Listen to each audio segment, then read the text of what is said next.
Hello, welcome to the 15th annual Horry-Georgetown Technical College Addiction and Recovery Lecture Series. My name is Casey King. I'm the organizer for this event, physics and astronomy professor here at the college, and I'm also a person in long-term recovery. For me, that means I haven't felt it necessary to alter my consciousness since September 15th, 2005, and for that I'm grateful. This series was designed in 2008 to change the face of recovery and reduce the stigma that our society places on those of us in recovery. It's hoped that at the end, you'll see that addiction crosses all social and economic boundaries. Just as anyone can be addicted, anyone can also be in recovery. So sit back, relax, and try to relate to the stories you're about to hear. You'll find that just as they're all different, they're also very much the same. None of us is unique. Tonight is the opening night, and we'll hear two stories of addiction and recovery.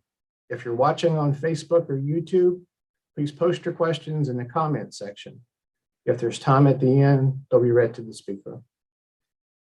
Our first speaker is a retired U.S. airline pilot, Vietnam veteran, and an author. In March 1990, he was arrested and faced charges related to flying a Boeing 727 while intoxicated. After serving his sentence, he re-earned his pilot's license and ratings, going on to retire as a Boeing 747 captain for the same airline. He received a presidential pardon in 2001. We are very honored to have him here tonight. Here to tell his story, please welcome Lyle Prowse. Thank you, Casey. My name is Lyle, and I'm an alcoholic. And I started this. Casey says that this audience is comprised of both recovering and non-recovering people. So I always identify myself by my name. The fact that that I'm an alcoholic, and if that's not familiar to you, I'll add the word recovering. My sobriety date is March the 7th of 1990, and I'm accustomed mostly to talking to 12-step recovery groups. So some of what I have to say tonight, I'm going to have to kind of temper a little bit and modify due to the fact that this is not a strict recovery conference or a convention that I'm at. I want to start by telling you that I was the first airline pilot in American commercial aviation history to be arrested, tried, convicted, sentenced, and sent to federal prison for having flown a commercial airliner with passengers on it while I was under the influence. In other words, I was intoxicated. That's happened a number of times since then, but I've noticed that when that does happen and I see some pilot's face or name on TV or in the paper or something, I don't see him on day 2 of the news cycle. That was not my experience because I was the first one that showed up like this. This was a media sensation that ripped all through the country for weeks into months, and I thought the coverage and the reporting would never, ever, ever end. So my experience in that regard was very, very different.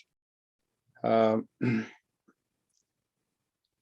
typically kind of start with what happened, and then I'll go back and fill in bits and pieces. But I had my last series of drinks in Fargo, North Dakota, March the 7th of 1990. I've been sober ever since, and I've never had a drink or anything that's mood altering since that period of time. So I've been very fortunate, very grateful, very blessed in that regard. But on the morning of March the 8th, that event occurred, that arrest, where they arrested 3 pilots for having flown from Fargo, North Dakota to Twin Cities, Minneapolis, St. Paul International Airport under the influence of alcohol. I was the captain of that flight crew.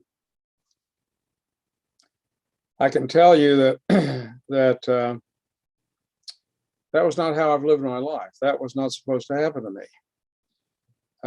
If nothing else, my story, I think, will illustrate one of many, many, many that I'm familiar with, that people who end up alcoholics do not necessarily spend their entire life as losers, bums and drunks, and that was the very antithesis of my life. I'd spent my life trying to accomplish, trying to achieve, trying to leave everything that I ever went after or engaged in with a bright, shiny coat of dignity and pride and honor.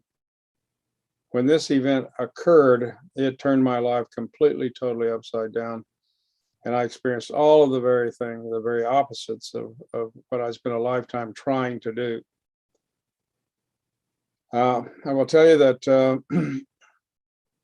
that it broke me. That arrest and that event broke me. I spent 12 hours on the day of the 8th in a very surreal state. There were times that I felt like I was suspended watching this happen to somebody else, because this absolutely could not possibly be happening to me. And yet it was. And then I'd have those changeover moments of gut grinding reality where I would look around and I saw the activity that was taking place, and it was all I could do to avoid getting sick and throwing up. It was a day that I will never forget, and hopefully I'll never relive. I got home the next day. I was supposed to be home that night, and my wife, Barbara, had waited for me for 4 hours out at the Atlanta airport, and clearly I didn't show up. And I'd left a message on the answering machine. It's very defeated, very whispered that there had been a disaster. I thought I'd lost my job, and I'd be home the first flight in the morning. And I made that. And I have never told this story without saying that I exited the airport as quickly as possible, because I knew a lot of people out there. I didn't want anybody to see me or speak to me or stop me. I was absolutely bathed in shame, and it went all the way to my bone marrow. And shame and disgrace and dishonor. And I saw her parked out there by the curb, and I've never told a story without saying that I felt like I had to climb over the curb to get in the car with her. It's now Friday, March the 9th. And I'm going to hear two statements that day that I cannot mentally process. They're coming. But when I got in the car with her, we'd been married a long time, and I could not even look at my wife. I was so ashamed. And all I could do is just say, honey, I'm so sorry. And she said very quietly, she's got a very soft South Texas accent. She said very softly, who better than I might possibly understand how you feel right now? We drove home in silence, which again was a gift, because I didn't want to talk about this. I got home, and she went to work, and I went to the house, and I did not want to be in my own skin. I just couldn't stay still. And I picked the phone up shortly after I got home, and I called a doctor. He's a PhD type doctor, and he'll get the story here in a little while. I didn't know who else to call, and I said I needed to clear an emergency. I need to see you right away. And he said, I'll clear the calendar, come on over. So I did. And I went in and I told him exactly what had happened. At this point, I'm completely devastated, broken, destroyed. I have no more will to fight, resist, minimize anything, make excuses. It's just over. It's over, and I know it's over. Northwest Airlines was the only major carrier at that time that did not have a program for alcoholic pilots. All the other major carriers had that program, was highly successful, but Northwest did not. And I had seen pilots get in difficulty over the years, and every time it happened, there was a massive explosion, firestorm story that just ripped through the ranks of the pilots and flight attendants. And I knew that my name was going to get added to that list. So I went in and I told this man exactly what had happened. And he was stunned. And I saw him kind of recoil in shock and surprise. And he said to me, he said, God, Lyle, he said, this is just horrible. He said, this is absolutely horrible. He started around his desk and he stopped me, looked my way, and I heard the first statement that day that I could not mentally fathom or process, because he looked at me and said, but maybe this is what had to happen. And for the life of me, I could not understand why he would say that to me. I had no idea what that had to do with anything, nor why he would make such a statement like that to me. I didn't respond. He came back a few minutes later and he said, I've called it down to the doctor. I want you to go see a second doctor. He said, he's across Atlanta. He's a very prominent psychiatrist. He's also a recovering alcoholic and cocaine addict. and he's certified in addiction medicine. That was something I had never heard of. I'd never heard of addiction medicine.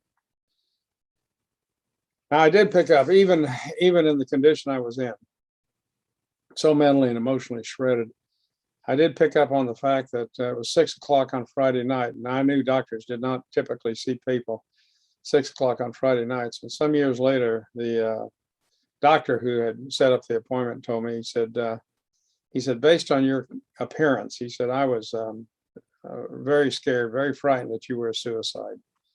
And he said it was important to get you over to see this man as quickly as possible. So Barbara and I drove over there, and I have very sketchy memory of that meeting. I had not had anything to eat or drink for 2 days, but it's like a blackout, an alcoholic blackout. And I've had a lot of those. Those are very common among some of us. And I've had a lot of this, but I hadn't had anything to eat or drink for 2 days. I'm sure he took a history. I'm sure he asked me all the regular questions. But at some point in time, and I have no idea where it was time-wise, he looked at me and said, Lyle, he said, you're an alcoholic. You need to get into treatment tonight. And I had no reaction to that. And that was significant because I've hated alcoholics my entire life. I have 2 parents who died from this disease. And I saw what happened inside my family. I have 2 suicides in my family as a result of this disease. I saw alcoholics where I grew up in the Native segment for World War II housing project. I saw alcoholics when I flew around the country. They were passed out in doorways and in the alleyways. They were dirty and filthy and drinking out of brown paper bags, sometimes passed out on the grass of a park. And I clearly saw that they were alcoholics. And there was no way that I could be an alcoholic. Not only that, but I had sworn, based on what I had seen in my family, I had sworn that I would never, ever become an alcoholic. And he told me I was an alcoholic based on the history and the information I had given him.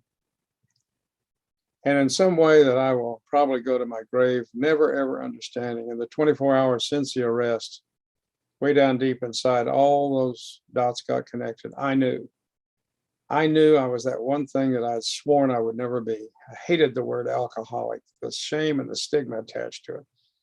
But I knew that was exactly what had happened to me. And I said to the man, I said, I thought you would probably tell me that, and I'm okay with it. But I said, please let me go home.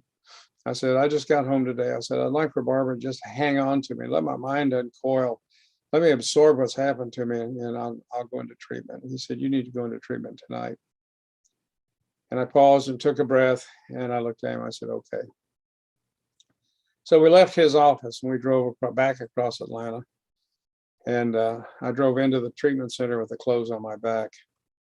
And as we made the final turn, there was a sign there. There's still a sign there. It's a different one, but the light, as I turned, the lights were right on the sign. It was very close. And I hit the brakes, and it said, Anchor Hospital, a hospital for alcoholism and other chemical dependencies. And the reality of seeing that sign with the lights on it right in front of me just hit me right in the guts. And I thought, my God Almighty, my whole life ends tonight in a treatment center for alcoholics. Last place on the face of the planet I thought I would be.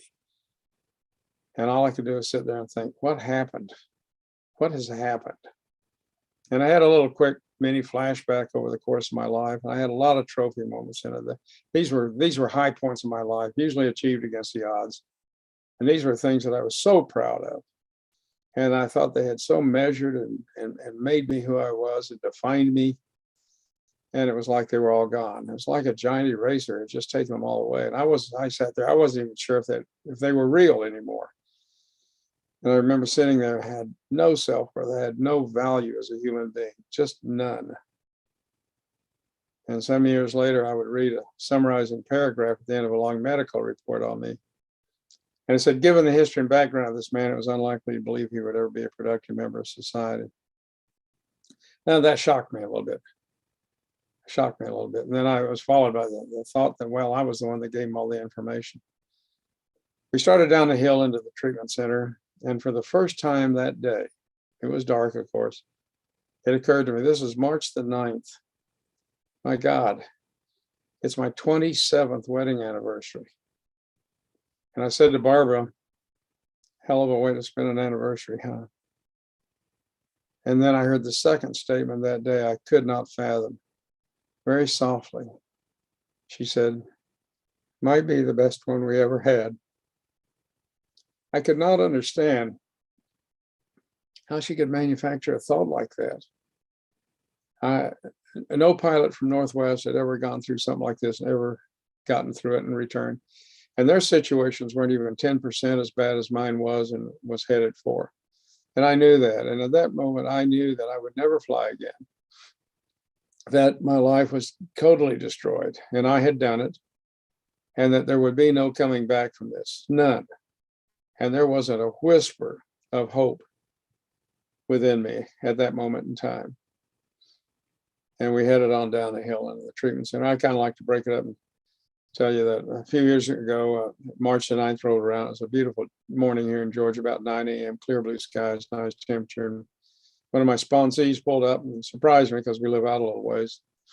And I said, "What are you doing here?" He said, "I've heard the story. I know it's March the 9th. He said, "I thought I'd surprise you and Barbara and just come by and wish you a happy anniversary." So we went inside and Barbara had coffee going and conversation was light and lively. And he said, "What's the secret for having stayed married so long?"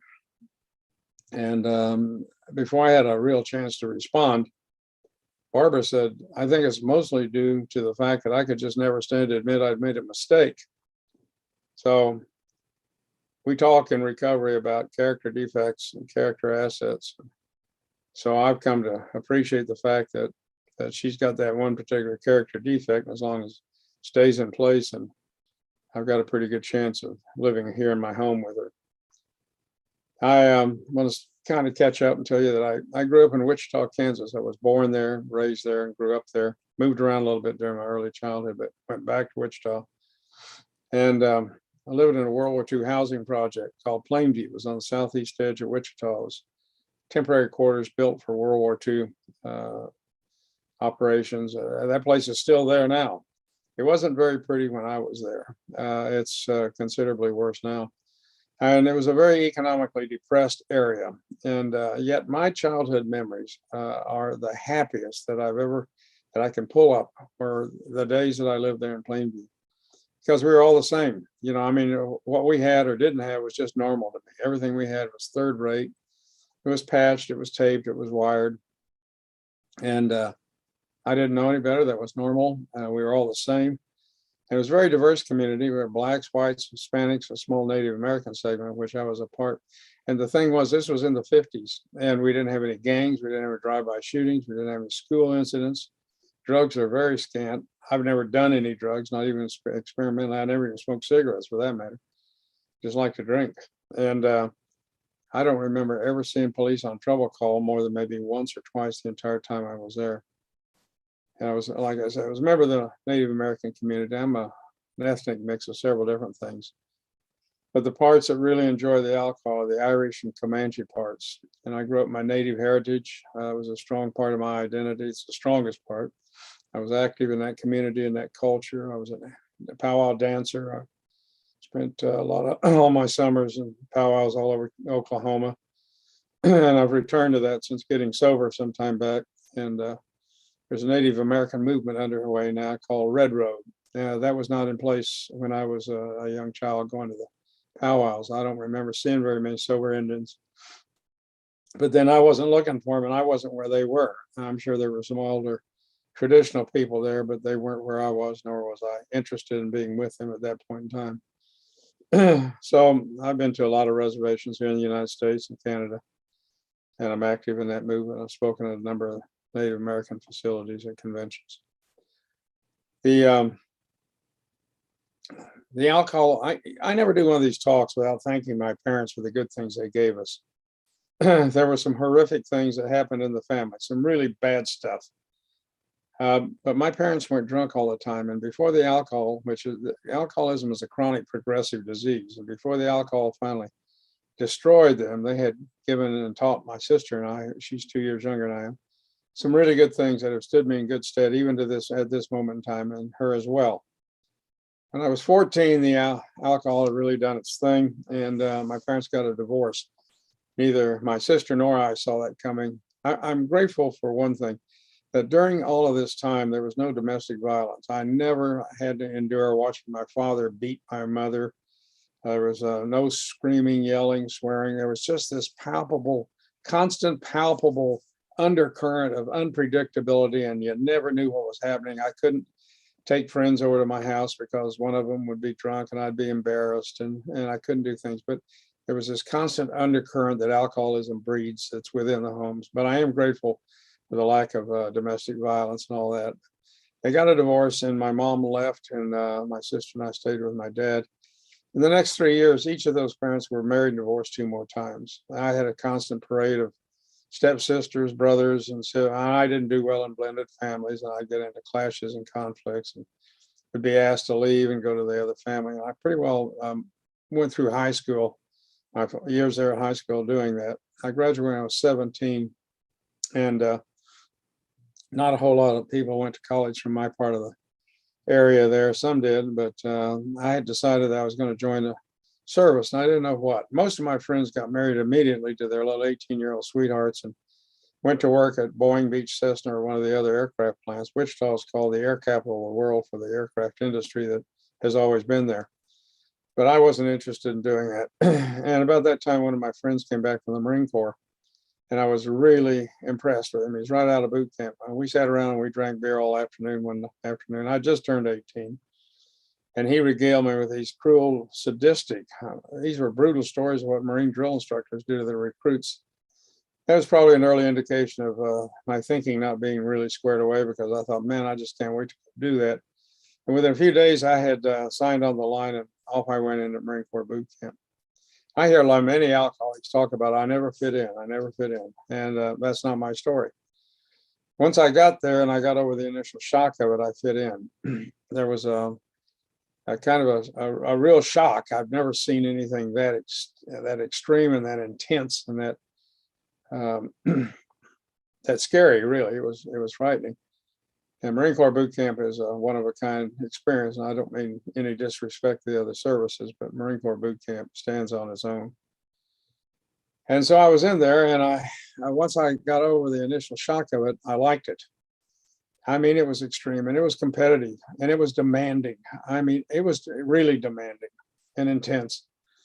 And as we're coming up, I just wanted to survive it. As we're coming up on our last week, 13th week, drill instructors called out 3 names out of that whole platoon, and my name was the second name called. 3 of the top guys in the platoon, so I was number 2 in the platoon. I was amazed. I was surprised. I was pleased. I was proud. I had no idea I was doing that well. I just wanted to survive it. So I got a 1 stripe, PFC stripe. But that was meaningful among all of my slick sleeve private friends. And I had decided I was going to stay in the Marine Corps. We immediately drew guard duty at Camp Pendleton. It was a cold, rainy night. My buddies are outside with a rifle in the rain walking post. I'm inside a nice warm Quonset because I got that PFC stripe. And I'm acting corporal of the guard. And I looked over in the corner and saw a first lieutenant's uniform over there with a silver bar on it. And I do remember thinking, as I shoved my feet back, I thought, man, I'm staying here because the rate I'm moving up, general's just not that far away. So my goal was to stay in the Marine Corps and be the best Marine there was. And I did. That's what I did. And I always excelled. I always achieved. It was a work ethic that I'd gotten from my mom and my dad, who demonstrated it to me before the alcohol killed them. I am willing to work hard. I'm willing to do whatever is necessary to accomplish the objective that's in front of me. 4.5 years later, I came walking in. My next promotion was meritorious as well, to Lance Corporal. I came walking in after 4.5 years, and my commanding officer took me in his office, and he said, there's a new program out called Marine Aviation Cadet. And he said, you're the only guy in the unit whose entry scores, which were then called a GCT score, is high enough to go test for that program. I knew I had a real high entry score. I'm not sure why it was there or how I got there, but I knew it was there. And I had always wanted to fly airplanes, but that was nowhere close to any kind of a reality radar scope thing. I mean, pilots, as far as I knew, had to have college, and they didn't come from a World War II housing project. They didn't come out of a Native American segment. They didn't come out of an alcoholic home, but he's telling me I can go test. So I tested and I passed. It was an all-day test. And he said, there's something else you need to know about it. He said, this is an 18-month program, and on average, plus or minus, about half don't make it. And he said, you're coming in the back door as an enlisted Marine who took a test. He said 98, 99% of the others coming in from the civilian side, and all of them got to have a minimum of 2 years college just to begin this program. And most of them will have more than that. And you're going to be dealing with them. And I could do the thinking that if half don't make it, and I'm starting off so far behind educationally, I've got a good chance of not making it. I said, I want to try. So I went home to Wichita. They were having a powwow. I went out and led it. They gave me an honoring dance because I'm going to Pensacola the next day. I led that dance around the arena, and I drove to Pensacola the next day. And that dance really impacted me because I thought to myself, all the way for the next 18 months, I thought, there's no way I can come back here as a failure. I'm the only one in this entire community that has this opportunity. And I cannot come back and tell them I didn't make it, that I flunked out, I washed out, I couldn't hack it, I'm back. I just cannot do that. And so I was driven with that for 18 months. And there were 4 phases of light training at that time. And every one of those phases, I ended up being the number 2 guy. And every time it happened, I was surprised. I never felt comfortable. I never felt confident. I never got complacent. And every time it happened, I was just amazed. I did not believe I was doing as well as my flight grades indicated. I'm watching my friends wash out weekly, sometimes daily. Their hearts are broken, and they never make my eye when they come over to say goodbye. They want to fly. They want these wings as badly as I do. But for whatever reason, they're not going to be able to do it. And every time one of them walked away, I thought to myself, someday that's going to be me. And I just continued to work as hard as I could. And the final 6 months, I went to Beeville, Texas for advanced jet flight training. First night there, I got drunk with a bunch of my buddies. And one of the things I'm not going to have time for in this rather abbreviated story that I'm trying to tell here is a big, long drunkalogue. I've got one. I can talk about the drunks. I can talk about DWIs. I had 2 of those. I thought they were just bad luck and coincidence. I got a good Indian buddy. I heard him talk one time, and he said he had 6 DWIs before I ever learned that did not stand for drinking with Indians. But I've got 2 of those. I got in a lot of fights. I woke up in places that I didn't know where I was or how I got there. I lost cars. So my drunkalogue goes on. I could do an hour worth of it if I was going to do that, but I need to get through the rest of this story. So at any rate, we got drunk that night. I don't remember ever drinking without getting drunk. I know that's not a good memory. I'd be dead. But I don't remember ever just having 2 or 3 drinks and calling that good, or being satisfied with 2 or 3 drinks. I don't quit until I have to. And my buddies wanted to go into town. There was a drive-in there, and they said there's some good-looking girls in there. And so we went in, and they went after a carload of girls, and I was a little reluctant. I stayed back and drank. I couldn't see the driver very well, but I rehearsed some things, and I finally approached her, and she looked at me, and everything I'd rehearsed vacated. And I hadn't been doing much talking. I should have been. I should have practiced a little bit. Doing a lot of drinking. And I saw a beautiful face with brown eyes, and I wanted to comment about the brown eyes, but everything kind of came out sideways, like, oh, she goes, and she looked at me like I just peed on the side of her car, and I turned around. I was embarrassed. I turned around, left, and walked away. And I thought, I'm not going back. She got out a little while later, and I saw her walk in, and God, she was a really pretty lady. Golly, she was really pretty. I remember everything about her. Had a chance encounter with her the next day, and it was very coincidental. I walked in. I had a buddy with me. She had a girlfriend. She let me buy her a cup of coffee, told me her name was Barbara, and reluctantly agreed that I could call her. And so I did. And we began to date. And on February the 25th of 63, her 20th birthday, she pinned a set of gold wings on me and gold bars on my shoulders. I mean, Hollywood could not have scripted a better day. Man, today, now the pressure was off. I can go home. I can go home with my head up because I've done really well. And I got this good looking girl who thinks I'm okay. And she went home with me, and she stayed with my sister for 3 weeks. And at the end of the 3 weeks, I said, I've got orders to California. You're going home to Texas. Let's get married. So we ran down to a little town, Newkirk, Oklahoma, stood in front of a justice of peace and got married on March the 9th of 1963. March the 9th coming up will be number 59 for us, simply because she's never been able to admit she made a mistake. And I like that. I like it that way. We went to El Toro out there, immediately had 2 little babies, and she was the youngest wife in the squadron, I think. And I'm flying airplanes, and I've got this beautiful wife and this beautiful family of 2 little boys. I mean, life was perfect, just perfect. And we were one of the first units to leave and go to Vietnam. And she went home to Texas with these 2 little babies, and I went to Chu Lai, Vietnam. 50 miles south of Da Nang. It's a very primitive airstrip. First time the Marine Corps used what they call a combat expeditionary airstrip. Runway was made out of interlocking aluminum matting laying on top of a layer of clay. They call it laterite over there. And half of what we needed. So we used jet assist takeoff bottles to get airborne. We were all carrier qualified, so our recovery was in the carrier gears. It was a primitive place. No air conditioning, no cold water, no nothing. Eating sea rations out of cans, temperatures 100, 110 degrees. And all of the Marines around me performed incredibly, amazingly, extraordinarily well. And I got to fly with 28 of the finest pilots I've ever seen in my life, and 28 of the finest I think the Marine Corps ever fielded together into one squadron. And I was so honored that I could be part of that operation. I put in for regular commission, knew that I would, because regular commission would guarantee me a career. And I knew that the Marine Corps did not give regular commissions except to officers with college, hopefully college degrees. And they were very competitive. I had no college, and I managed to get a regular commission. And I look at that and I go, that's what I expect. That's what I'm expected to do. That's what others expect from me. And they don't expect me to go into a bar in Fargo, North Dakota, and become the greatest pariah in all of American commercial aviation history. No pilot before or since. I was the perfect storm at the perfect time. With the publicity and the damage I did, no pilot has ever done the damage that I did to an airline or to a profession. And I disgraced everything that I held dear: my heritage, my family, my Marine Corps, my airline, everything. In one fell swoop, in one night, I did it all.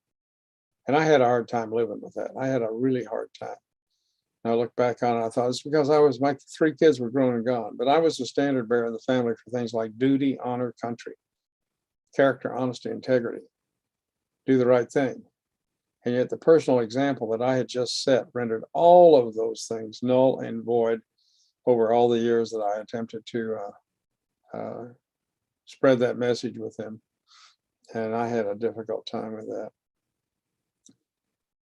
I got out of the Marine Corps after 11 and a half years. I'd gone in as a barely 18-year-old private, a kid, and I came out as a 29-year-old captain, senior captain. I was decorated in Vietnam.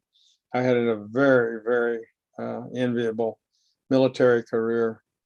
And fortunately, my drinking, my alcoholism at that point in time, it was not enough to destroy it. I just kind of fit in with the rest of the guys at that point in time. That changed later. We came home, and 3 weeks after I got out of the Marine Corps, I was at class at Northwest Airlines. And I had the same kind of a career there for nearly 22 years. I love the job. I love the people I flew with, both in the cockpit and in the back of the airplane. It was a fun job. I never got tired of going to work. Barbara had wanted to adopt a little girl. And so we put in that effort when we got home, or when we got to Northwest. We spent 14 months in a real strong battle because we had the 2 biological boys, and we adopted this little Indian girl who came to our house when she was 17 days old, named her Dawn. And I found out what little girls do to their dads. I was so proud and so happy of those 2 tough little boys of mine, but that little girl just absolutely became the center of my universe. She was the sunrise and the sunset in my life. I just couldn't get over this beautiful little girl. I'd pick her up and look in that face, and I'd say, "Thanks for being my girl." And she'd say, "Thanks for being my dad." And I thought we had the perfect family. 13 years later, we had the perfect home. Everything was so perfect. And when she was coming in with 17, she ran away from home. I don't know if I had not been drinking, if I'd have known that or not, nor do I know if Barbara would have known. I don't deny it. I just simply don't know. One of the problems I have about being an alcoholic, or the struggles I had with accepting it, was, first of all, I didn't drink every night. I hardly ever drank in the mornings, 3 times out of the year. Labor Day, Memorial Day, and the 4th of July, I drink in the mornings. And I knew that all alcoholics drank in the mornings, and I didn't. I didn't beat or abuse my wife or kids. I thought most alcoholics did that. I wasn't having the difficulties a lot of my friends were having with check rides and flying performance and all these other things. I wasn't having those difficulties. So I did not believe I was an alcoholic, nor was I ever going to be an alcoholic. But then again, I didn't have a lot of factual knowledge. I didn't believe when I first got to treatment that alcoholism was a disease. I thought the doctors had all gotten together at some AMA convention had a show of hands and voted it in. It was only after I got into treatment where we had a full medical staff with doctors, all of whom were recovering except for one, that I learned that this can only be a disease if it can pass all these medical scientific filters that it has to go through, that every single disease has to pass through the same filters: cause, symptoms, predictability, outcome. All of those things had to be medically established, and alcoholism went on the books as a disease in 1956. And so then I became much more of a believer that it actually is a disease. I know a lot about it. I know where it goes in my brain. I know the parts that are affected. I know how it conveys itself through the brain over time. So I know a lot of big words, a lot of medical terms, and none of which I'm going to go into here tonight. But I understand the disease because it's my disease, and I'll either live with it or I'll die from it. And I'd do the same thing if I had diabetes or another disease. I had gone to Chicago to take a special written test to become a captain. I passed it up for 2 years. And on that occasion, Dawn ran away. And I found out about the next day when I called home. And I panicked about where my little girl was. I was scared to death for her. I got on the airplane. Got home in 2 hours. And by that time, I don't know what had happened to me or why, but when I got off the airplane, all of that had changed. And I hated her. And I told Barbara, I said, I don't care if she dies in the streets, under no conditions will she ever come back to my home. And nor do I want her name mentioned in my presence ever. Within 2 days, all of her furniture and bedding and everything was gone to Goodwill. There was no physical trace she'd ever been there. I went to a bank and ripped up her adoption papers, went to an attorney and gave him $500 and disowned her. And in the amusing way that only alcoholics can do, as I assessed all of this, I thought, Barbara's not doing this too well. She's not handling it. She probably needs a therapist. And that's where the PhD doctor, I plucked him out of the yellow pages, and he was good. And he was exactly what we did need, especially me. And we saw him twice a month for almost 2 years. He's trying to get me to talk about my daughter one time. And I made a statement that I had never consciously formed ever in my, as a thought in my mind before. And I looked at him and said, I'm going to tell you something, doctor. I said, I would rather hate than hurt. And he said, you survived a childhood doing that. If you continue, it'll destroy you. It was not until I got into treatment that I saw that I recognized that I could conceive of that and understand what was happening to me. That I would never allow pain to come my way. I guess I learned it early in life. And so when I got angry, I don't feel pain. I just feel anger. I got rid of that in treatment real quick. Ironically, the alcohol quit working for me for 2 years while Dawn was gone and I was in this rage. I no longer went out with the flight crews for dinner or anything else. I just went to my room, and I knew where every liquor store was in every town that we ever flew into or laid over, and how long it took me to change clothes, get up there, get a quart of alcohol, and get back. I'd lock the door, and I wouldn't go if a crew member knocked. I wouldn't answer the phone if they called. I sat in there, and I go through a quart of booze pretty quick. But I never got the relief. And we all drink for the same reason. I like the feeling, that warm flow, I'm 32 years sober next month, and I still remember that feeling. And I never got it again. From that point on, every time I mixed a drink and threw it down, it was like I was throwing gas on a Bunsen burner in my belly, because, man, it hit and it flared up. And up came the hatred and the bitterness and the self-pity and this martyrdom, this long list of things I'd done for this little girl. And by the time I got to the end of the bottle, I'm emotionally wasted, exhausted. And I do it the next night and the next night and the next night after that. I never quit trying, and I never found the relief that alcohol had once given me. That's pretty much where we were when I was arrested. I went into treatment. I didn't want anybody to know who I was or anything else. They quickly found out because of the news. I went through a lot of experiences in treatment. I'm not going to have time here. I'm watching a timer. I'm running out of time. I went through 6 legal crises in there. A week to the day that I went into treatment, and Northwest announced that they had terminated me. FAA had issued an emergency revocation of all my flight certificates, and I'd lost my medical because of my alcoholism. I went through 6 grueling, scary, terrorizing legal experiences. They're talking about locking me up. These things are progressing almost daily. And the only time I thought I would ever be locked up was as a POW in Vietnam I shot down. I had many experiences in treatment because I was in there willing to accept the information and hoping that it was true. And the only reason I do these talks is to tell people who are listening, it is true. That thing that we call the big book, those 12 steps, all of those things are absolutely true. They're credible and they work if you learn how to work them and you do your part in this entire process of recovery. And I've seen that happen. I've lived through it. We drew the toughest judge up there in the Minnesota Federal District. I never got a break anywhere. And the judge went out. I mean, I knew that we were going to be found guilty. I wanted to plead guilty and was talked out of it for a reason that made sense legally. The jury went out and the jury came right back in. I'm the captain. Everything comes to me first, guilty. And then this moved very, very quickly. This is not like some legal things. I was arrested in March. I was in a federal courtroom in July and August. I was sentenced in October, and I'm in prison in December. So it moved very, very quickly.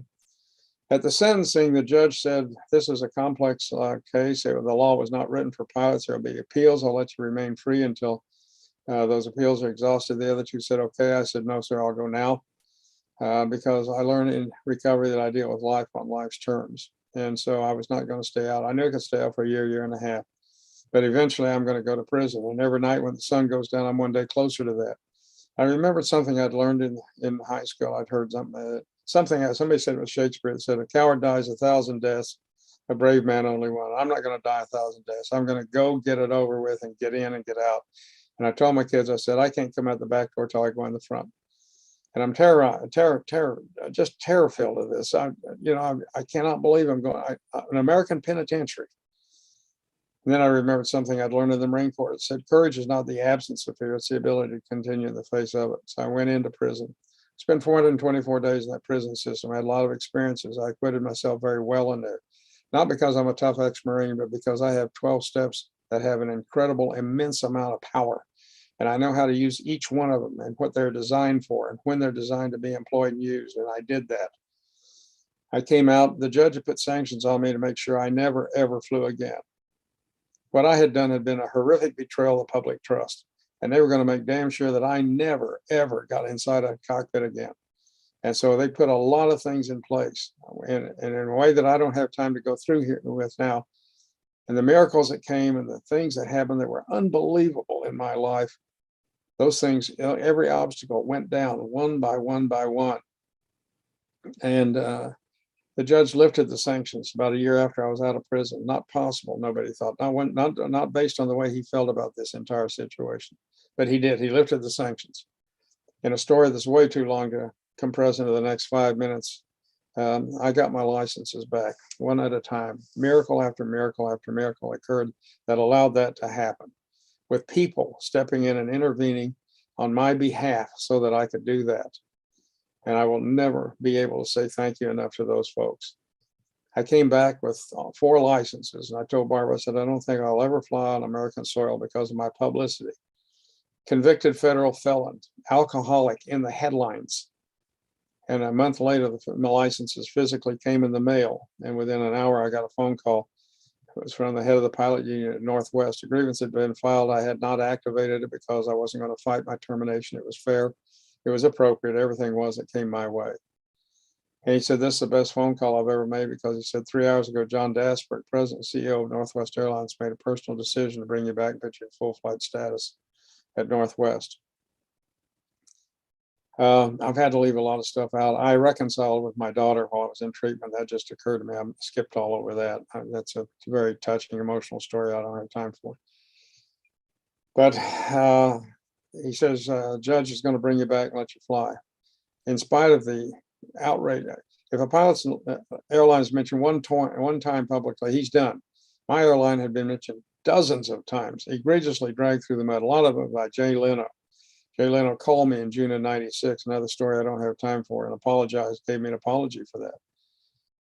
And I had so disgraced this airline, and he's going to bring me back, let me fly. Never to be a captain again. I said, that's okay, I've been a captain. I cannot believe I'm going to get to fly again, and I'm going to get a little bit of a retirement back. The miracles in recovery never quit as long as I keep doing my part. And Northwest now has a program, I'm part of it. And as I'm coming up on my last year at Northwest, I get a phone call late at night when I'm speaking at United Airlines. It says, John Dasbert just changed your back to work agreement. He knows you're coming up on your last year. He thinks you should retire as a 747 captain. So I did that. I went back and checked out, and I spent the last year in the left seat, giving back that golden gift that we lose. The first thing that goes for an alcoholic, the idea of trust. John Dasberg gave me a mega $1 million airplane with 400 passengers, 18 flight attendants, and told me to fly it all over the world because he trusted me because I was a sober member of a recovery organization. And he said that publicly. As I'm retiring in 98 at the age of 60, is now 65, I left with a better reputation than I've ever had in my entire life. I have a picture over here on my wall that has about 3,000 signatures on it, well wishes, best wishes from supporters and pilots and flight attendants. I could never have had that if I hadn't gotten sober and these things hadn't worked out the way they did. Within a day or two of my retirement, I get a phone call from my attorney. It's 8 years after the trial. He's now my friend, but he called and he said, Judge Rosenbaum is now chief judge of the Minnesota Federal District. He said, in 16 years, he has never supported a petition for pardon, but he'll support yours if you want to make the attempt. I had never considered such a thing. The judge wrote an emotional 3-page affidavit that I have never been able to get all the way to page 3 without having tears in my eyes. It's an emotional document written by the man who sent me to prison.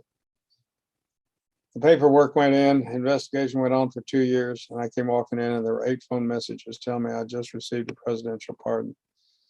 Most of you know that a felony conviction is bad, but you have no idea how bad it is until you've got one.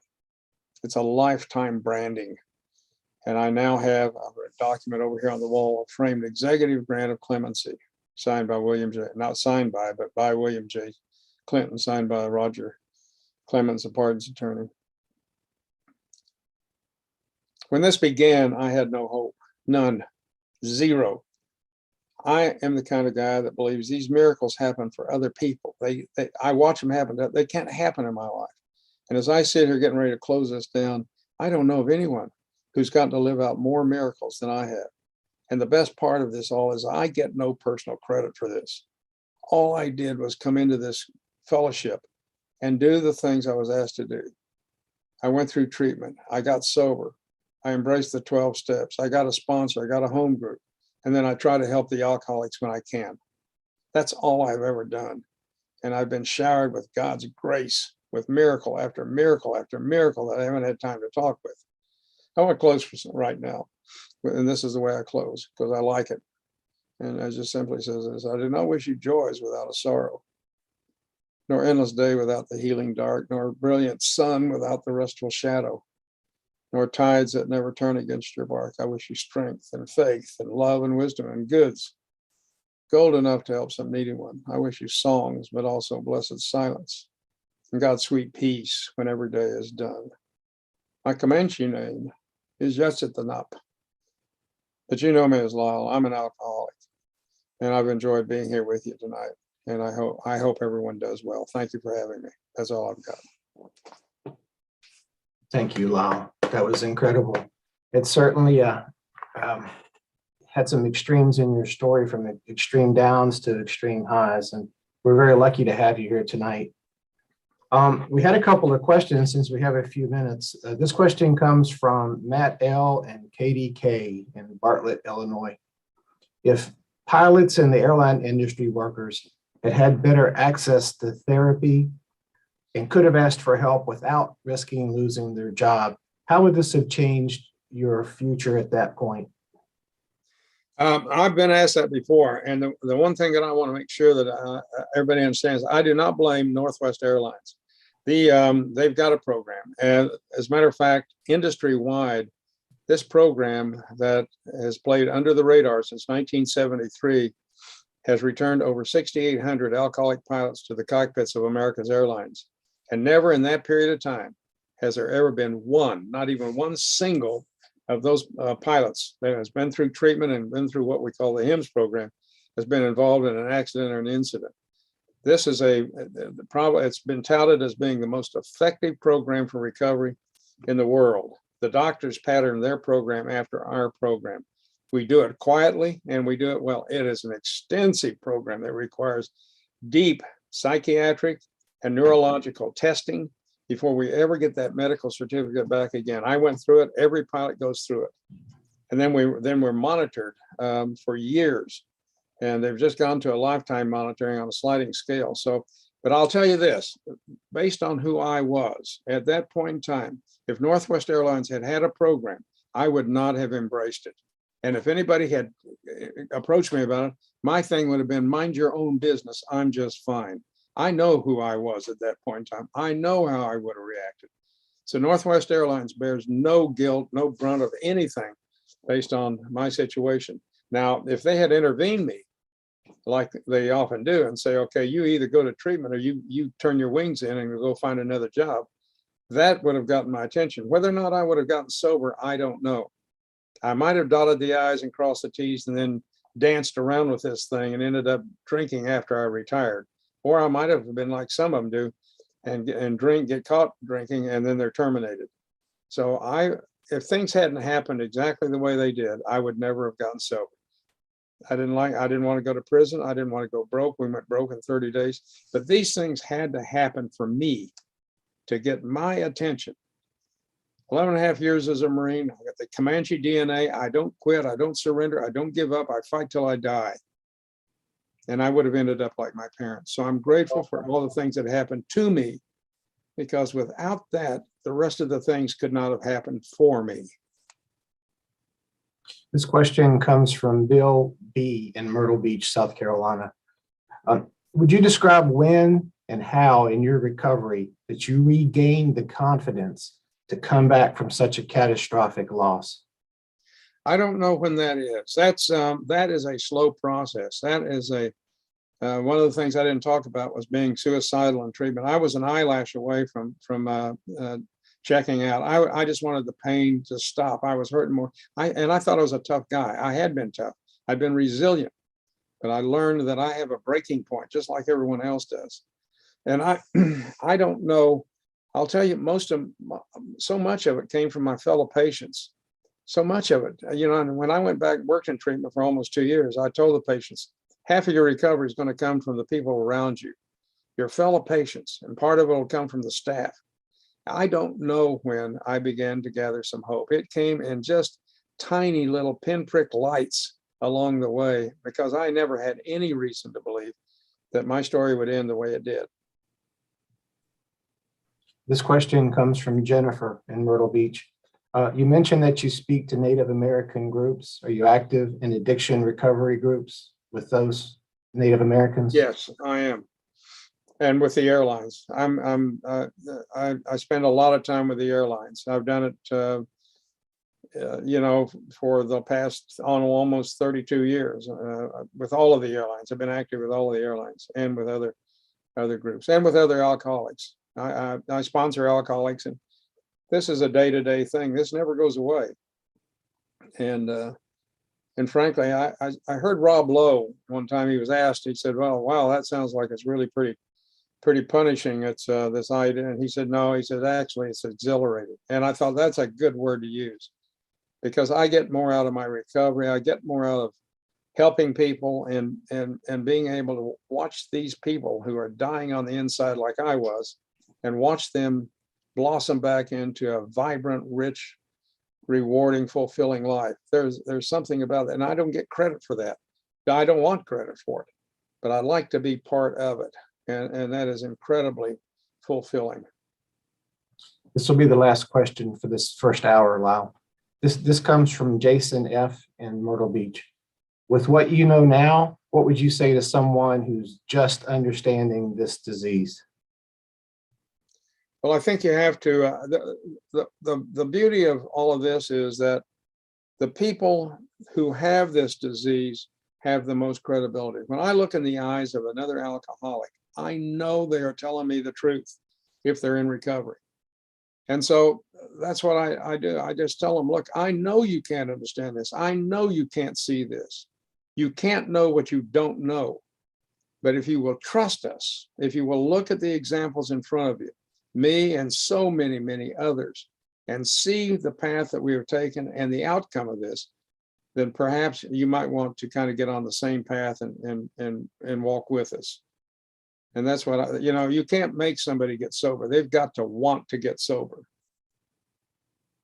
Fantastic. Thank you so much, Lyle. Hope you have a great rest of the night. Thank you. You're welcome to stick around for the second hour. Thanks again. I'd like to. We're going to take a 5-minute break, and then we'll be back at 8 o'clock with our second speaker.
Our second speaker tonight is one of South Carolina's favorites. In 1989, University of South Carolina student Jim Sonefeld joined fellow students Darius Rucker, Mark Bryan, and Dean Felber in the band Hootie and the Blowfish.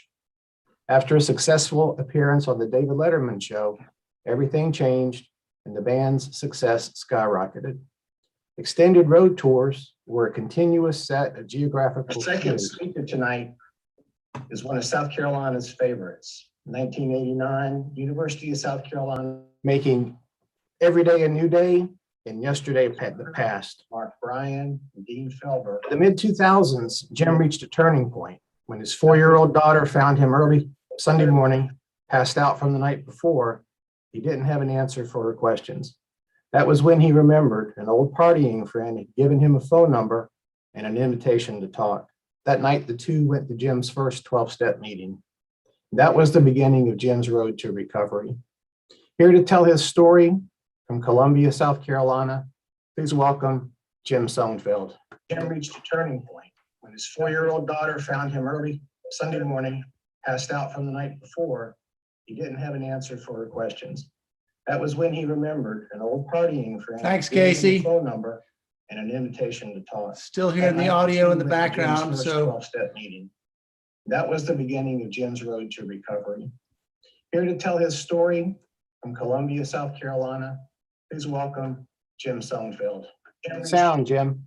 all right. 4-year-old daughter found him early Sunday morning. Hope you're passed out well. the night before. I've still got some audio going in the background here That was when of he your remembered intro, an but old partying friend thanks, gave him a Casey. phone number and an invitation to talk. Still hearing the audio in the That night, background, Jim's first so 12-step meeting. all right. Here to tell his story from Columbia, South Carolina, as well. Are you there? You got my audio? Great. Sorry about the delay there. You'd think I would know how to work some audio visuals being in my line of work, but still working on that. Glad for everyone that's watching in and listening in today. Thanks to Casey for putting this all together and having me tonight. Thanks for Lyle for a great share. This is what keeps me going in my program. I consider myself a alcoholic who chooses recovery, and for me to continue to be recovered, I need to stay in the program and continue working with others, and sometimes sharing my whole story, like tonight. I'm here in Columbia, South Carolina, and I will say this: my dad is listening, and I always like to have somebody accountable in the audience, so he's my guy tonight.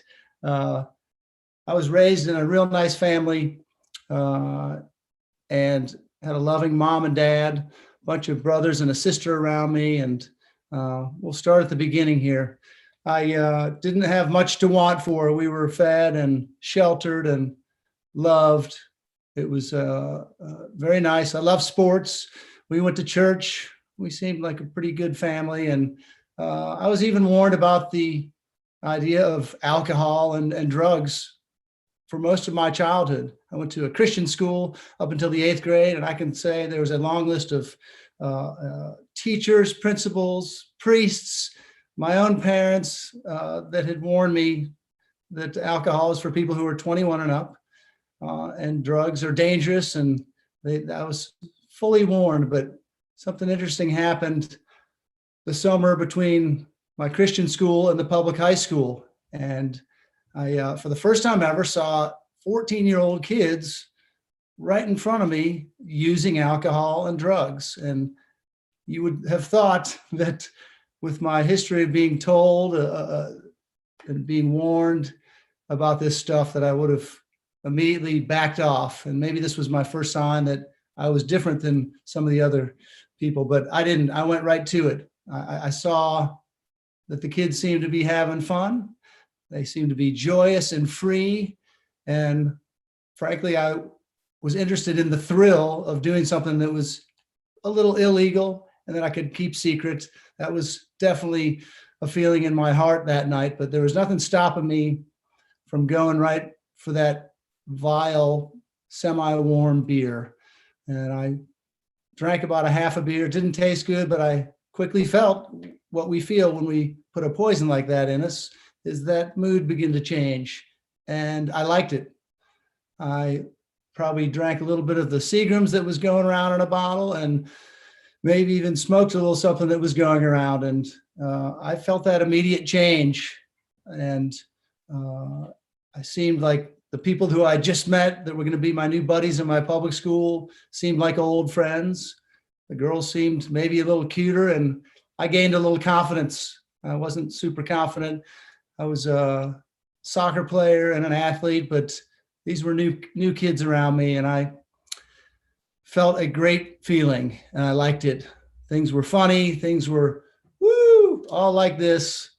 And that's what happened. But if you fast forward to the end of the night, you find me on the side yard on my knees vomiting. So at the end of night one, it's alcohol and drugs 1, gym 0. And but I was a competitive spirit. I honestly thought to myself while wiping my mouth and trying to sneak in without my parents finding out, I thought, that was really fun until it wasn't fun. And it was the beginning of me doing the balancing act of wanting to have fun, wanting to have a thrill, wanting to have a little deviance and get that good feeling and bounce out without having a consequence. How can I have the great thing, but not have a consequence? And that was me, age 14. I rolled on through high school. I was a weekend warrior. I hung out with some kids that were experimenting recreationally with a lot of stuff, and I was interested in all of it. I'd go through periods where I'd say, I'm not drinking for a month, or I'm not going to smoke that. You guys do that. I'd always put up some boundary for myself to maybe prove or assert a feeling of control. And I managed after 4 years to graduate high school. I was a great soccer player, and I had some accolades. I had some consequences too. Certainly, I managed to look at those as part of high school, part of being a teenager. I would tell myself, we get in trouble. Yeah, we get in trouble sometimes. That's okay. And I would often make sure there was somebody next to me who was getting in more trouble, to give me that feeling of, I'm not in the most trouble. I didn't have to have handcuffs on me last night, but that guy did. Or he threw up, or he got in a fight. I just got drunk. So I would tell myself these things. It was the beginning of some rationalizing. I had a great dream to play Division I college soccer, which moved me from Naperville, Illinois, all the way to Columbia, South Carolina. I was living on a dream and a hope.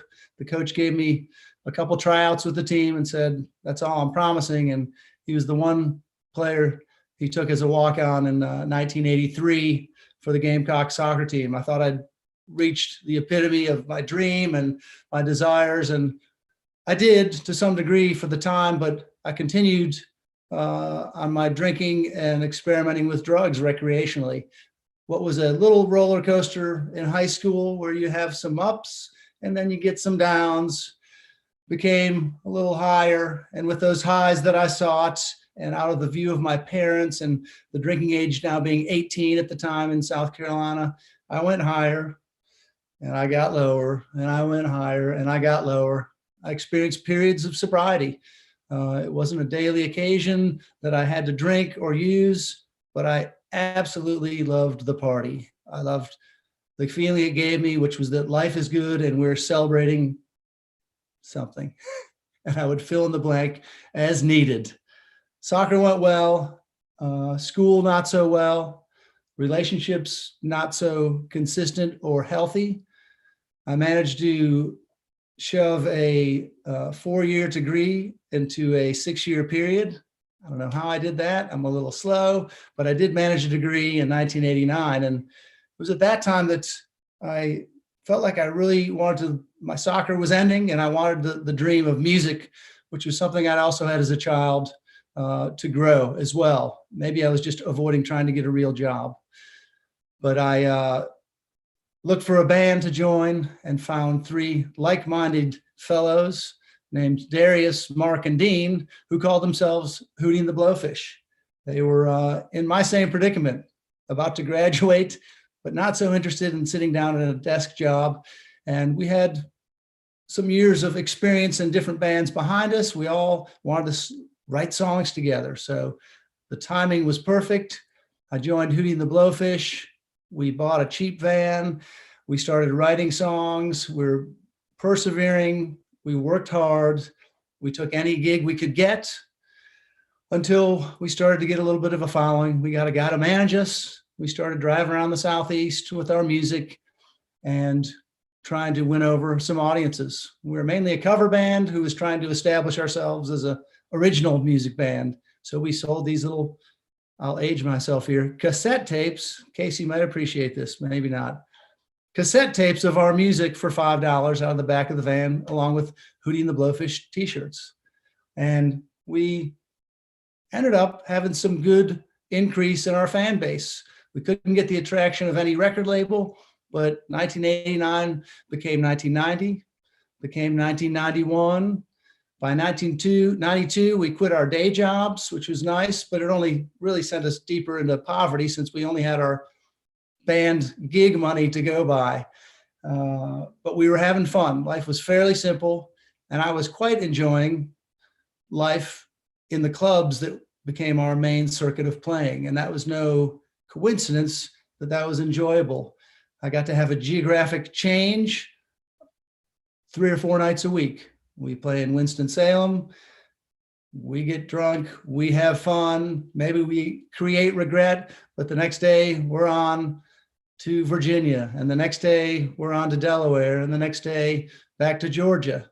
So I had these continued geographic changes that didn't allow me to see life and what life was in one place.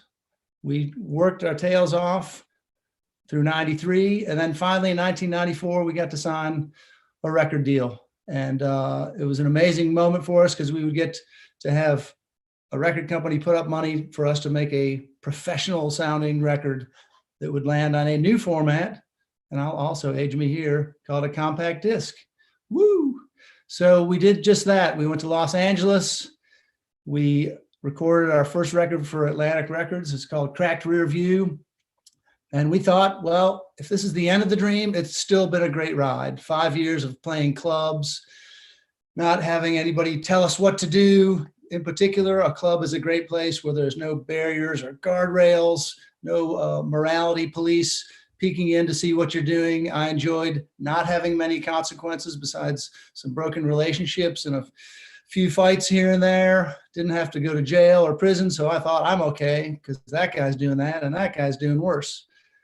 And we signed to Atlantic, put out a record, and a crazy thing happened. It blew up bigger than we could ever imagine in our hearts. We got to play this show that was the biggest late night show at the time in 1994 called Late Night with David Letterman. And suddenly we moved from our hundreds of fans or thousands of fans to David Letterman's millions of fans. Nothing could have prepared us for this. We paid our dues, surely, 5 years on the road, making next to nothing, just trying to get up the ladder. But there's nothing to prepare you for moving from playing to 800 people to playing to 18,000 practically overnight. Our crowds exploded, record sales exploded. We were finally making a little money. I was quite enjoying it, and so were my bandmates. It led to not only traveling from coast to coast and Canada, but we started flying around the globe to do shows in Europe, Southeast Asia, Australia. It was the time of our lives. My alcohol intake only increased in that suddenly, besides the nights that I chose to drink and party, not always to consequence, but often to consequence, suddenly everyone in every town wanted to buy members of Hootie and the Blowfish a drink. And of course, I'm not one to say no and make it difficult. I mostly said yes to all those drinks. So as we continued in fame and some fortune ramped up, my intake. My alcohol became a little more regular. Even on my days off, I would find myself wanting to go out and again celebrate. So I did just that. It wasn't hard to find an enabler in the entertainment world. If it wasn't fans that I could find to hang around and party with and make me feel like I was okay, I would find peers that were from the music business. There was plenty of access to partying and not a lot of people to tell you you might be getting out of control. And so I did just that. We went up and up. And just when we thought we couldn't go up anymore, we continued to go up some more. And this just told me that I was successful. So as the late 90s were ending, we had sort of peaked out. And that's what happens in this industry. Nobody rarely stays up there at the top forever. And just as unprepared as we were for fame and fortune, I was also unprepared to see what it felt like coming down the other side of the mountain in what felt like defeat. We hadn't blown all our money. We hadn't burned a lot of bridges, but we had reached an apex and we were on the other side. Suddenly radio stations aren't playing your songs. Maybe they're not even returning calls. Maybe the record company is not treating you as the priority that you once were. And it's not a great feeling, but it's a feeling that was pushed aside or swept under the rug for me. I used alcohol and drugs to feel better when the business I was in wasn't feeling good at all. And this is mostly subconscious. I have no awareness that I'm have a problem with drinking or might be abusing it or using it medicinally. By 2000, I had started a family. I had been married. We had our first child. And about 2001, I had an incident that was maybe a turning point or could have been a turning point. I call it a whisper. And I had walked in what was a small dressing room. It had a curtain in the middle. Some of our crew members who were my employees on one side were talking and they didn't hear me come in the other side. As I heard them talking, I noticed they were being a little dramatic about someone they were concerned with, someone maybe in the organization. They had been had prone to violent streaks. They were unapproachable. Their mood swings were becoming varied. They were partying and hanging out with some people outside of our bubble, which was a concern. And I literally thought, well, maybe I need to peek in there and see who they're talking about in case it's an employee and I can help them. I offer to help. Maybe they need to be let go. Who knows?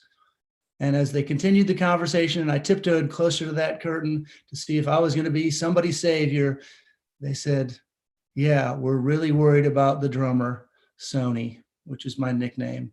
And my heart just about dropped. They were worried about me. They were on to the fact that I was keeping some odd hours, that I was in some patterns of living that were creating a lot of anxiety and concern. And maybe at that moment, if I had an ability to be honest or maybe wise, I would have popped through that curtain and said, you're right, guys, you got me. I'm out of control and I've got a family at home and it's just wrong and I could lose everything. But being the good old addict that I am, I tiptoed back out of that room and quietly shut that door so they wouldn't hear me and made a commitment in my heart to party a little more secretly so they wouldn't catch me. And that's just some good old fashioned sick thinking. I wasn't as much concerned with people pleasing. I wasn't worried that I'd created worry. I didn't feel bad or remorseful that I was causing them anxiety. I felt bad that they were onto me. My ego was being deflated and I didn't like that feeling. So I made a commitment, and that commitment just led me further into the darkness, into 2001 and into drinking alone, drugging alone when I needed to. I was not in a good place, but I didn't know a way out. So I kept going. 2002 became 3. We had our second child. I couldn't be dealt with. I was intervened in a loving manner by my bandmates, by family. I could not be honest enough to say, I don't have the answers and I need help. I was, as an old proverb says, a man who is wise in his own eyes. And the warning for that man is that a fool has a better chance than him. And that was me. I didn't want to hear. I was successful. I looked at that list that society tells us makes us successful, for a man at least. Had a paying job, had a house, had a car in the driveway, a wife and 2 kids. We even had a dog. It all looked on paper good enough. So I said, it is good enough. And I just denied and denied. And by 2004, I had my moment of reckoning. And if the crew whispering about me was a whisper, this next event that happened, I have a harder time explaining. So I call it when God knocked. Now, I don't know what God you believe in or how you think he or she or it works, and it doesn't matter, but something mysterious and otherworldly was happening. I was no closer on this day in mid-November 2004 to getting sober than the man on the moon. I just hadn't considered it. I was in denial, and I was in a studio I had built detached from my home, literally detached, and my heart and my actions figuratively detached from my family. I had fallen asleep late at night in my own drunken state. I had, of course, a full bar in my studio.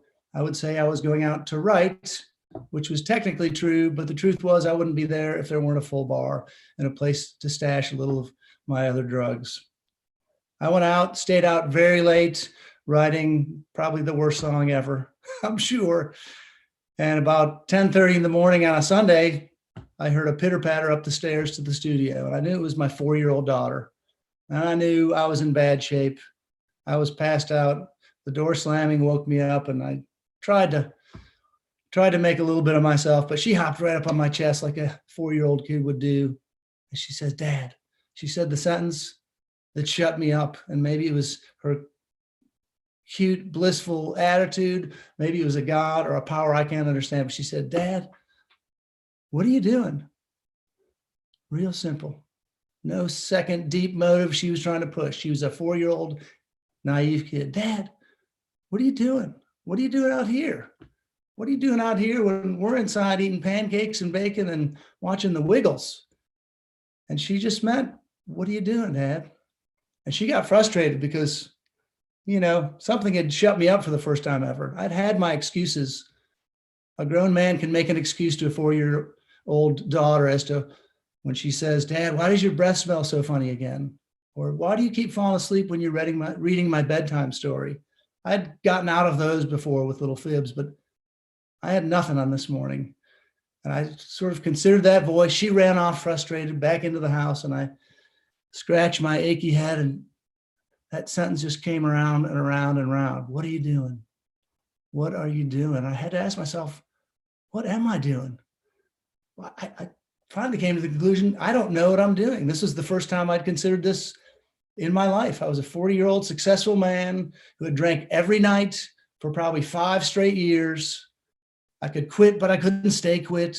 When I started drinking, I couldn't control the amount. And here I was trying to figure out what was controlling me. It was almost too obvious.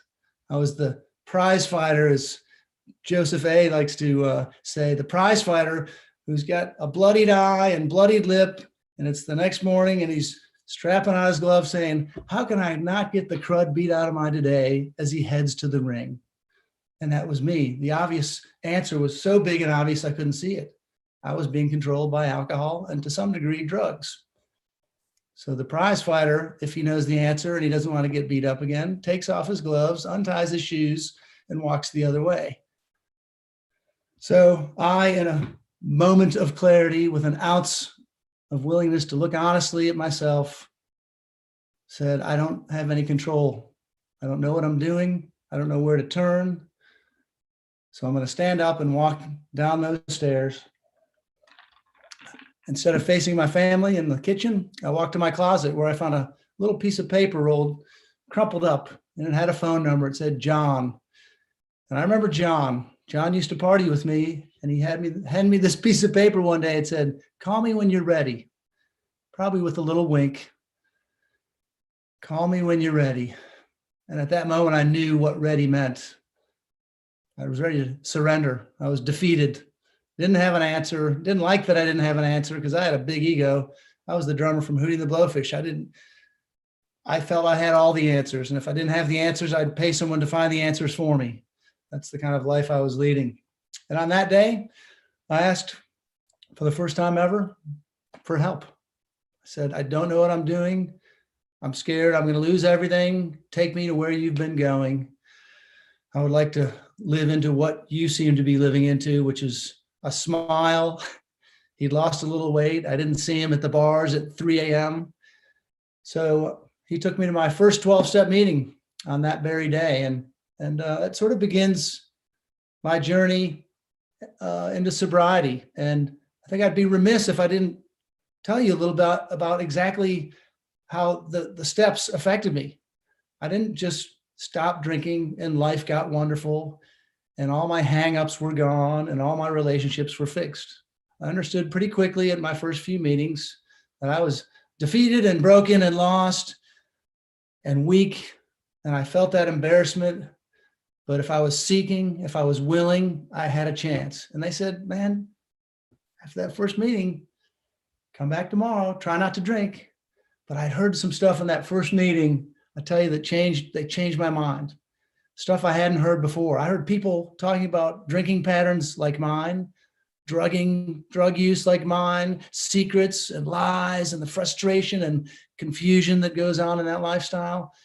They'd been there, yet they had this lightness. I heard laughter in the same stories that I thought should have been regretful. These people had done what they were claiming was recovered. And rather than push back on it, I got very lucky and blessed on that day. I decided that sounds like the best thing I've ever heard. And it was the first time I'd heard an idea of recovery. They offered me a transformational set of steps if I was willing to trust God, a power of my understanding, clean house, which was the next 7 or so steps, and then I'll likely get a spiritual experience at the end. I thought, you don't even have to keep convincing me that's a good idea. I went home and made a hard decision. And I said, I think I would be a real idiot to not go back and try that tomorrow. I didn't have smarts or skills, but I knew intuitively if they had just presented me with a solution to what I believe is my problem, I'm going back. And I started going back. I went back for 74 days, 74 meetings, because they had suggested doing 90 and 90. I only made it to 74 before I relapsed because I didn't get a sponsor, which is highly recommended. I didn't read the book.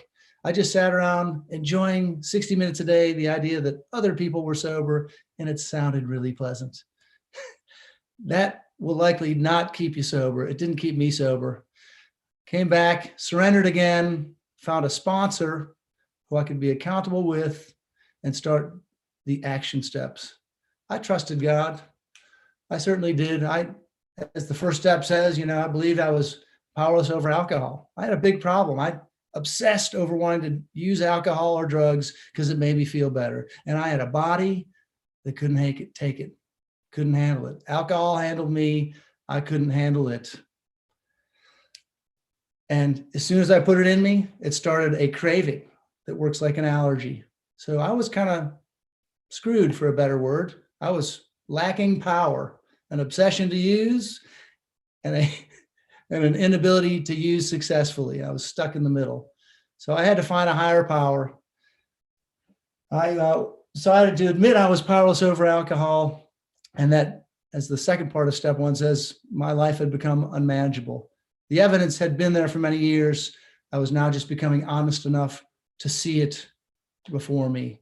And it was the courage of the people that sat around me in meetings that gave me that courage. I didn't know what courage was. I barely had an ounce of it. But when I saw other people acting it out humbly, I fell in love with it and I became courageous. So my new sponsor and I started stepping. I'm going to walk you through real quick. And we'll probably end up in about 10 minutes at 8:40 in case you'll start going, stop. Step 2, I became willing to believe that a power greater than myself could restore me to sanity. I didn't have any big God hang-ups. I'd pushed away the God I had been raised with many years earlier. Didn't like it, didn't have time for it, and it was too smart for it in my own eyes. But it was now time to need a God. So I went back to that same idea of God, a powerful God, one of grace, one of acceptance, and one of forgiveness. But as I took that second step, there's a couple different things I need to unpack. One was that we could be restored to sanity. Restore, I felt maybe would just mean I needed to fix a few things in my life, get a few relationships under control, maybe stop doing this thing, but maybe I'd continue doing this other thing that wasn't so healthy. But restore, when I bothered looking it up, meant something much bigger: to redevelop, to rebuild, to recondition. I needed a big overhaul. My sponsor said, because he's a smart aleck, you only have to change one thing, and that's everything. Ha, ha, ha. Thanks, Jamie. So restored, I needed to be restored. The idea of sanity, being restored to sanity, he asked me the life I was living that led me to my first 12-step meeting. And as I started describing who I hung out with and the hours I kept and the things I put in my body, I was saying it as if they were sane and normal. And he explained to me, you understand that you keep doing the same things over and over again, expecting some new result to appear. That's called insanity. I would drink to excess and tell myself with all the hope in the world, I'm not going to have pain and suffering tomorrow. And every time I'd get pain and suffering.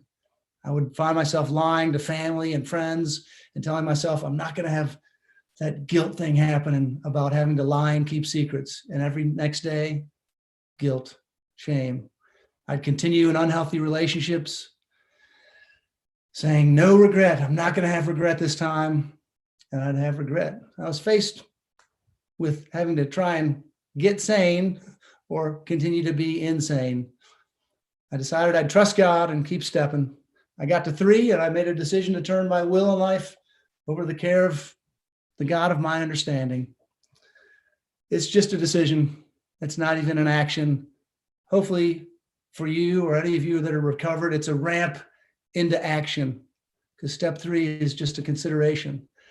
I was attending meetings, feeling good about having a sponsor and do my steps. He gave me a good bit of advice before we got fully into step 4. He said, while praying, move your feet. It's an old African proverb. And it meant to me that, I do need to pray. I need to get in contact with a higher power, and I do it through prayer. But that God is not going to do all of the things that I pray for. He's not going to pay my rent. He's not going to change my kids' diapers. He's not going to drive them to school. I can believe that my God is powerful and can do some amazing and unimaginable things in my life, but I have to understand I need to move my feet and do the things that he is not going to do. And it was important for me to recognize that this is a responsibility I need to start looking into. I got to step 4, not because I was excited, but because I'm an alcoholic and I need recovery. It says we make a searching and fearless moral inventory of ourselves. So I did just that. They recommend writing it down because I try and solve a lot of things up here and it never works. But if I write it down and I see it in front of me, it comes alive, it becomes real. And it's just me and my writing. No one needs to see it while you're writing it. So it's a fact-facing, a fact-finding action. No different than having perhaps a store. You have things on your shelves that you're trying to sell. Some have value, some may be out of date, some may be rotted. If you have a food store, perhaps, I need to look at every item in my store and give it a value or toss it. And that's what this 4th step is about. I have to get honest. I have to get open-minded and remember that our minds are like a parachute. They work better when open. I've got to be open-minded to the fact that maybe I'm not as smart as I thought I was. Maybe I'm sicker than I believed. I need to be willing. So I started writing my bad relationships, my defects, my situations that were causing discomfort. And in them, I saw my failures, my weaknesses, my limitations. And I tell you, for a guy that's got some awards on his shelf and thinks he's had some accolades that were going to bring him through life and empower him, none of them mattered. not when you're trying to get clean. I have to look at the obstacles in my life so I can best navigate around them. So I have to be honest with my failures, weaknesses, and limitations. I got to get honest. I got to realize at the core, my nature, me, is self-centered. I discovered some wonderful, horrible things along the way. I have a fear of failure. I have a need to be right. I was practicing self-pity and blame where I couldn't see it. I was addicted to another drug called your approval. I wasn't even as nice as a people pleaser. I think people pleasers actually consider other people's feelings. I just needed your approval for whatever I did. Even if it was bad and dumb, I wanted to be liked. Mainly, I was practicing self-sufficiency instead of God reliance. So I wrote it all out, filled a bunch of pages in a notebook, thought I was crazy after I did it. It was morose, it was dark, but it's what I needed to do to keep stepping into recovery. It's really a preparation for step 5, where I sit down, I admit to God and to myself through the writing. And then the hard part, I admit to another human being the exact nature of my wrongs. I wanted to take some of that stuff to the grave, y'all. Some deep, dark, deviant actions that I was truly embarrassed and sick over. I would just rather have kept to myself, but this step is about humility. It's about being humbled. It's about shrinking that ego down to a better size. And in telling all of this that I had written down on paper to my sponsor, that's exactly what happens. The chains that have been binding me over the secrets kept and the lies and the things I had lied to myself about, those chains were popping off. I was becoming free and walking a little lighter. I moved on to steps 6 and 7. 6 is a preparation for 7. It says we become entirely ready to have God remove these defects of character. I had written them out. I'd labeled them. I'd identified them. And in 7, I humbly ask him the power of my understanding or your understanding to remove those shortcomings. Now, people will argue over, do they poof, go away? Not in my case. But being and putting myself in that passive state of readiness, of humility to say, God, I need you for this. I can't do this on my own. I need a power greater than myself. So please be with me while I walk through this, is the point. The point is humbling yourself, that I'm not God, that I need a power, and I'm doing the work. So I'm going to continue doing the work. I continued going to meetings. I picked up some chips, a 30-day, a 90-day, a 6th month. It felt good. And those chips just marked my time. I made it to 8. I made a list of all the persons I'd harmed, all the persons back on that step 4, my inventory, and I became willing to make amends to them all.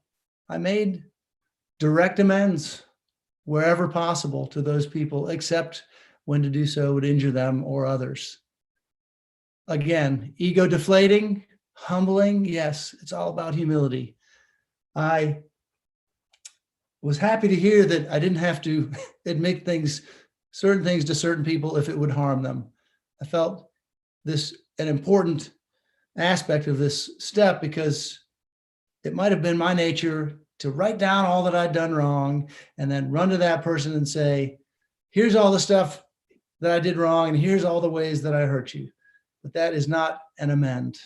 That is called hurting someone else. An amend is merely mending that fence we broke, putting it back together. And in my steps, I discovered my part in all of these broken relationships. In all of the problems in my life, I discovered what my part in it was. So I would go make amends and say a few simple words. I'm sorry. I'm wrong. I've hurt you, and I'm going to try and do better and try and put a period on the end of that sucker so I don't put a comma and ramble on and on unnecessarily. So I made direct amends. Again, I felt like I was walking lighter.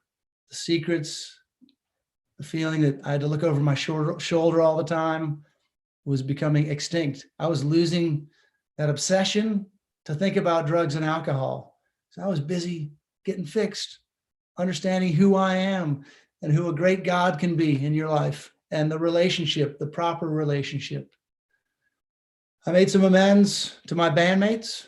Sure enough, yeah, they enabled me at times. We traveled the world and we partied everywhere, but I caused them anxiety and worry and pain, being the guy that might show up a little inebriated, being the guy that caused them worry that maybe I didn't even sleep the night before and my head was a little screwy. So I got some good hugs and some good support from them. Some of the girls along the way whose relationships had been broken, I would have told you before sobriety that it was their fault, and blame and self-pity. But I discovered I had a huge part in these broken relationships. So I made appropriate amends wherever possible, which did not include driving to some other town to find some old girlfriend and knocking on the door where she'd live with her new husband and her kids so happily and interrupting their life with my stuff. That's inappropriate and unnecessary. I can make indirect amends to people like that. So a good sponsor will walk you through how to do that. That was step 9. I get left with 10, 11, and 12. I call it a spiritual fitness program, and I'll wrap up with this and maybe we can take some questions. I continue a daily inventory and I promptly admit when I'm wrong. And my steps prior to this have showed me exactly how to do that. In fact, the steps in this whole recovery program has allowed me to feel.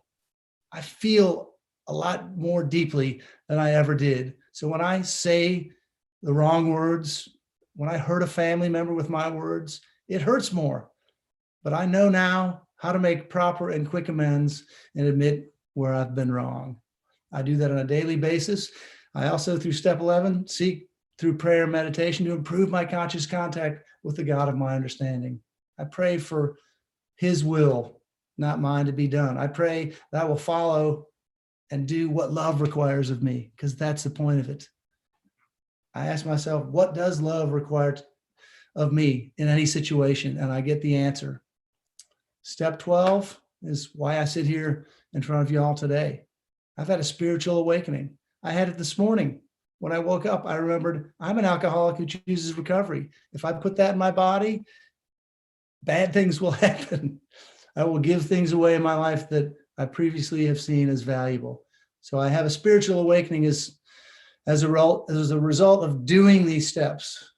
I carry the message to others, to y'all, and the meetings I continue to go to, and I practice these principles in all my affairs. It's easier with y'all, honestly. In the meetings I continue to go to, it's pretty blissful and peaceful. People trying to help one another and get clean and move on with life.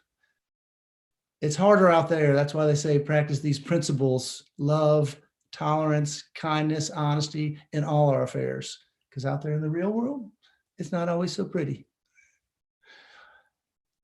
I've most enjoyed, and I'll end here, being part of the chain, because when I got to my first 12-step meeting, there were people that seemed to be waiting to give their time, their trust, their words to me to help me recover. And when I joined them, I became another link in the chain. And now I'm a link for other people to grab onto. I go to meetings. I have gifts in my life as a result of these steps. The transformation has changed my thinking. It's changed my life. And it's the actions that are most important on a daily basis. That's why I try and give and serve when I can. And I thank you, Casey, and all of you for listening tonight, and wish you the best. Do you want to take some Q&A, Casey? Absolutely. Thanks, Jim. That was awesome. As a result of these steps, We do have a couple of questions. Let's see. thinking. It's changed my life. So this question comes from Christina F. in Myrtle Beach. Of all the steps, which one was the hardest for you, and why do you think that was? I thank you, Casey, and all of you for listening tonight. I would say, wish you the best. Do you want to take some Q&A, Casey? Are you hearing some other audio in the background again? Absolutely. Thanks, Jim. That was awesome. Yeah. Seems to be my speaker. Maybe, is this good now? Better. Okay. Hardest step, is that the question? the earlier steps were harder for me because I was unaware, uncomfortable of who I was. I still held fear about people finding out. I had an ego that was still inflated when I did the early steps. And by early steps, I mean the action steps of 4 and 5, doing an inventory and speaking out loud to another guy. That was difficult because I was still new. And this program, the point of it all is spiritual growth. And I hadn't grown much spiritually. I'd gotten to 4, I'd done 4, I was about to do 5, but they were hard because I was a spiritual kindergartner, as we like to say. Another question. Doing an inventory and Do you do anything special to maintain humility, I was still new. balance between humility and ego on the The road? point of it all is spiritual growth. So I guess the service has continued, and this is not to blow my own horn. Service and staying part of that chain and that linkage is the thing that keeps me in spiritual fitness. I work with others, and when I do, I continue to see myself when I was in early recovery. I continue to see the struggles that I know to some degree I'm still trying to overcome. I'm no longer dominated by the character defects I used to be, but I'm not perfect. I still have grades of all the defects I ever had. So working with others and newcomers, it helps me see what it's like to be in that struggle. And I also am forced into knowing our literature, knowing what step 4 means, knowing what step 7 is, knowing what step 9 is. So it keeps me in the game. Character defects I used to be, but I'm not perfect. I'm not sure if that's you or me. I don't know how to turn it off except for to mute that, but then I can't hear you. So Right, I see. Did your band ever try to stage an intervention? no. Literature, knowing hold on. Interventions. No, I haven't been taught about interventions for one. So let's just say I'm unaware of the skills of intervention. But for me, there's a state of readiness that just is very helpful to see in anyone you're going to work with. So I like to, if someone is willing to hear my story, that's where I like to start. If there's a sufferer that we've been in communication either by their family or through a meeting, I like to try and say, would you like to hear my story? What it used to be like, how this program changed me, and what it's like now. They have to be able to identify to some degree. And so I'm not going to intervene someone who hasn't shown that they're willing to listen and try and identify to see maybe if they are alcoholic or addicted. So I like that's a good beginning point for me. And then if they're willing to hear my story and then they can identify and they want to know the steps that they need to take or could take, the same ones that saved me, then we move on from there. So I don't really participate in interventions. I can't say they're wrong or bad or don't work because I've never gone that route. I like to stay with folks who are just have that ounce of willingness and readiness to listen momentarily and then consider if they want to move forward. Another question. Can you talk a little bit about your daily strategies to stay connected to your spiritual awakening? Yeah, sure. So I don't really participate in interventions. I can't say they're wrong or bad or don't work because my daily program, again, I think it's, I like to read a little something early in the morning, an inspiration. I call it my little prayer and meditation. Get a good positive thought that's related to recovery in my head, allows me to at least move on from the beginning of the day with something positive. If I'm not going to a meeting on a daily basis, which I only go to about 3 to 4 meetings a week right now, I'm spending other time connecting with alcoholics. And that could be receiving texts, receiving phone calls, meeting up to do step work. It's all, again, in staying in it and staying connected in that service. I do like things like this where I can go and serve in other ways. There's a group I think I can talk about called Celebrate Recovery, which is a specific intersection of the 12 steps and Jesus as a Savior, Christianity. So they work out of the Bible and the 12 steps. And that's a place where I can sing. So since I'm a performer and a writer, and I write more spiritual music, that's a place I can go and tell a story about recovery and also sing some music, which I particularly love. So I'll travel through the Carolinas and Georgia doing those events and really enjoy those just to spread the joy and the positive message. But do you go to meetings on the road? Performer and a writer. Sorry, I missed the front end of that. Music. Do you go to meetings on the road? So yeah, I certainly have made my program portable. I'll say that when I started this out, and I got to celebrate a anniversary birthday yesterday, which was 17 years, which was only possible through a sponsor and doing the steps and the group around me. Thank you. But especially early in recovery, but we were still on the road as a band. So we were touring, doing a lot of shows. And I was blessed that I liked being a new guy in a group. I liked finding meetings out of town. I liked to search out. And back then we didn't really have a whole internet, find a meeting. There were no apps to find a meeting. You got on a phone call, you searched out the intergroup in a town, you called, you talked to somebody, and you try to figure out, was there a meeting nearby? And then I had to find a ride to that because there were no Ubers back then. So it was a difficult time. And I think the point is what you put into it, you'll get out of it. All that effort, even if sometimes I ended up with a dead end meeting, like I would show up and no one would be there. Oh, this meeting got discontinued a month ago. Or I would go and there'd be one other person, or I'd go and it'd be in a really, really scary neighborhood.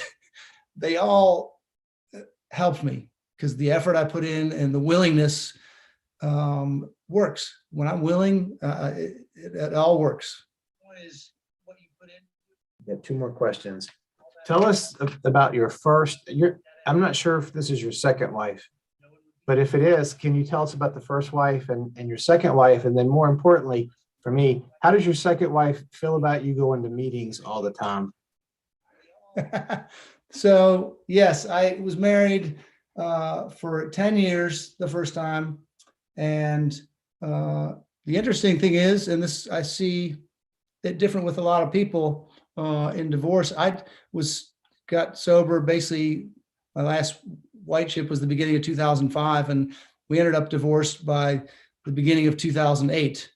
And part of what I think happens for some people, me at least, is as I peeled back the onion, as we sometimes say, to find my truth, my deeper truth, what I eventually found were some things about that relationship that ended up being divorced. So I couldn't deal with that. And we ended up divorced in 2008 because of who I found, because of really becoming so deeply honest that I knew the marriage had to be over.